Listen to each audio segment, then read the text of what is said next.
भारत की सत्ता पर जब नरेंद्र मोदी की सरकार काबिज हुई तो हर एक देश के साथ बेहतर संबंध स्थापित करने की कोशिशें की गई, फिर चाहे वो पाकिस्तान ही क्यों न हो। दशकों से चली आ रही दुश्मनी को भी भारत ने दोस्ती में बदलने के लिए जतन किए, लेकिन जब परिणाम नीलबटे सन्नाटा निकला तो फिर नरेंद्र मोदी सरकार पीछे हट गई।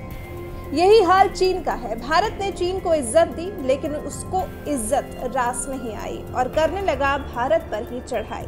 हालांकि चीनी सैनिकों को माकूल जवाब दिया गया है और लगातार दिया भी जा रहा है।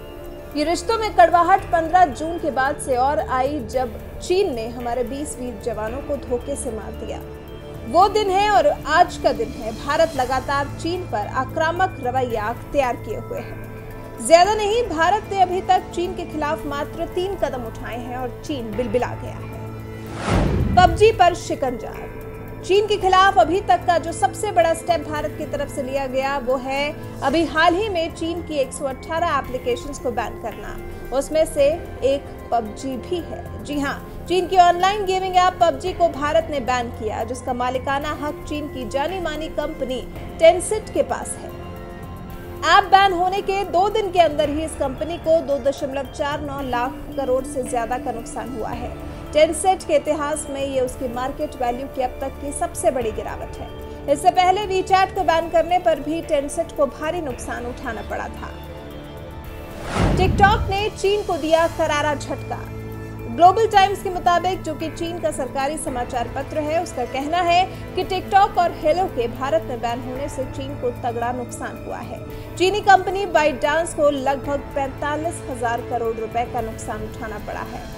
बाइटडांस ने भारत में टिकटॉक को लेकर क्रेजी हुए लोगों की वजह से जो पिछले साल मुनाफा कमाया था वो पूरे 22,500 करोड़ था। कंपनी ने साल 2018 में 7.4 अरब डॉलर की कमाई की थी, जो 2019 में बढ़कर 17 अरब डॉलर हो गई। लेकिन कंपनी को चीन की ही बुरी नजर लग गई, जो अब डूबने की कगार पर पहुंच गई है। ये सिर्फ टिकटॉक की कमाई नहीं है, बल्कि हेलो समेत अन्य प्रोडक्ट्स की भी है। केंद्र और राज्य सरकारों ने कई टेंडर किए रद्द। चीन का जो भारत से विवाद चल रहा है, उसके विरोध में केंद्र सरकार और कई राज्य सरकारों ने टेंडर रद्द किए हैं। बिहार सरकार ने गंगा नदी पर महात्मा गांधी सेतु के समानांतर बनने वाले पुल प्रोजेक्ट से चीनी कंपनियों को हटा दिया। यूपी की योगी सरकार ने किसी भी सरकारी टेंडर को चीन को देने के लिए सभी दरवाजों को बंद कर दिया। राज्य के सभी विभागों को भी इस प्रतिबंध को लागू करने के आदेश दिए गए। भारत सरकार ने भी रेलवे जैसे अहम क्षेत्र, साथ ही कई अन्य क्षेत्रों में किए गए चीनी कॉन्ट्रैक्ट्स को थाम दिया। चीनी कंपनियों पर रोक लगा दी। केंद्रीय परिवहन मंत्री नितिन गडकरी ने बड़े रोड प्रोजेक्ट में भी चीन की एंट्री पर प्रतिबंध लगा दिया।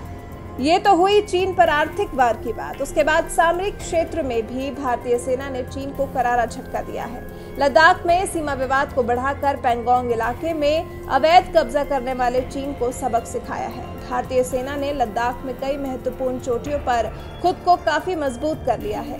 पैंगोंग के दक्षिणी इलाके में स्थित ब्लैक टॉप और उसके आसपास की महत्वपूर्ण रणनीतिक पोस्ट पर भारतीय सेना जमी हुई है।